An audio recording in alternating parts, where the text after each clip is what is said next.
Alright guys, so papakain po tayo ng ating mga fry. Ayan sila. So yung pinapakain natin is pagkain ng hipon, number 5. Ano sila? Number 5, in-order natin to kasi wala naman. Ang hipon kasi hanggang number 4 lang naman. Then dispose na sila. So eto, in-order natin to bago ibigay sa atin. Gawa na yung number 4 kasi is yun yung last na pinapakain sa hipon, tapos di-dispose na. Harvest na siya. So yung number 5, bibihira lang yung nagpapakain. So hindi masyado pinoproduce ng number 5. So yung number 5, in-order natin. Ayun yung ginagawa para sa atin. Pinapakain natin sa ating grouper. Fingerlings.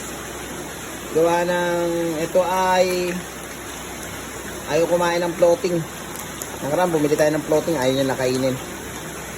So pero nilipat na natin ito sa ating grow out sa fish pen. Pinapakain natin dito is yung isda. This is 5 cm. 5 inches, sorry.